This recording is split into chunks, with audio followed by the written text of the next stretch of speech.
Ever wonder where those brilliant, game-changing business ideas really come from? Is it just some random lightning bolt of inspiration? Or is there something more to it? Well, today, we're going to pull back the curtain on that exact process. We're going to see how entrepreneurs train themselves to look at the world not just for what it is, but for what it could be. Let's dive in. And we're going to kick things off with this absolute classic from the legendary Peter Drucker. I love this quote because it just perfectly nails the entrepreneurial mindset, doesn't it? It's not about passively waiting for things to happen. It's about getting in there and building the future yourself. Okay, create the future, that sounds amazing. But it's also a little intimidating, right? It brings up a huge question. If you're going to go out and create something new, what's step one? I mean, where do you even begin looking for that incredible, game-changing idea? But before we even get to the how, let's take a quick step back and understand the why. Why are entrepreneurs so important in the first place? It really boils down to this. Entrepreneurs are the engines of our economy. In a world that's always changing, it's just not enough to have people looking for jobs. We desperately need people who create jobs, the job providers. These are the folks building new companies, generating wealth, and creating opportunities for everyone else. All right, let's get to the real heart of it now. The biggest secret to finding a fantastic business idea is actually super simple, and it's this: stop looking for ideas and start looking for problems. Come on, you know this feeling, right? You're on a long trip, the hours are ticking by, your stomach's rumbling, and the only food available is just sad. It's a super common frustration.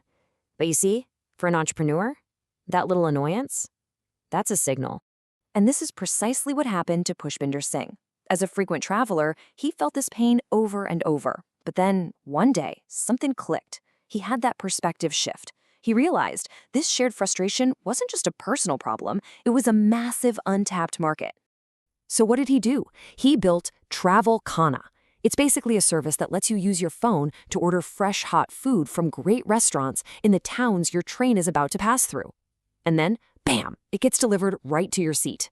He didn't just solve his own problem. He turned a huge collective headache into a brilliant business. So now that we have that great story in our heads, let's put a formal definition on it.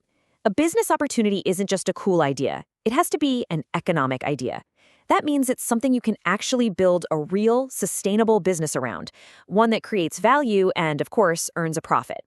Now, solving a personal problem like that, that's powerful. But the truly great entrepreneurs, they learn to zoom out. They don't just focus on the small, everyday annoyances. They're constantly scanning the entire landscape for huge shifts, big trends, and massive opportunities. Let me give you another example.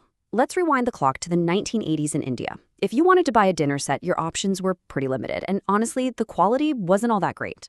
The whole market was just stuck. This is where an outside perspective changes everything. An entrepreneur named Sushil Junjunwala was traveling in South Korea, and he saw something totally new to him: opal glass. It looked amazing, it was tough, and it was affordable. He didn't invent it, but he was the first one to see its incredible potential back home in India. And here's the absolute genius of it. He didn't just import a product, he launched his company La Opala at the perfect moment. It was right when India's middle class was starting to grow, and people were hungry for better quality, more aspirational products for their homes. His timing, which came from scanning those big economic trends, was absolutely flawless. And that La Opala story just shows you why this idea of scanning the environment is like a secret weapon. It lets you see gaps in the market before anyone else, giving you that first mover advantage.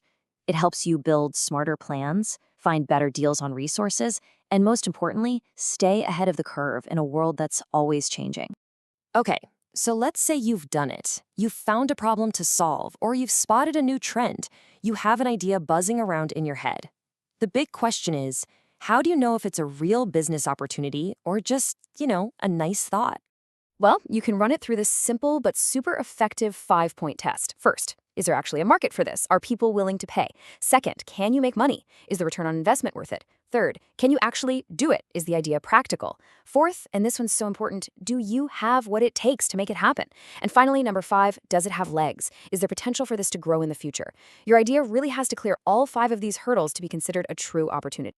And this image here really ties it all together beautifully. It shows the whole journey. See, it starts with the person, that's the entrepreneur with the idea. Then it moves through the process, that's entrepreneurship itself, the hard work of testing and building, and it all leads to the outcome, the enterprise, a real business out there in the world. So we've walked through the theory, we've looked at a couple of incredible real-world stories, but, the whole point of understanding all this is so you can start applying it yourself. I want to leave you with this really powerful thought from Swami Vivekananda. It's such a great reminder that a lot of the time, the only thing that's blocking our view of an opportunity is ourselves. The potential is already out there. We just have to learn how to see it.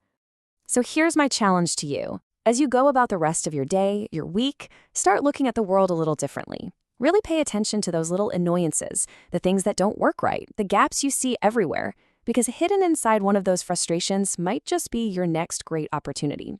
So the only question left is, what problem will you solve?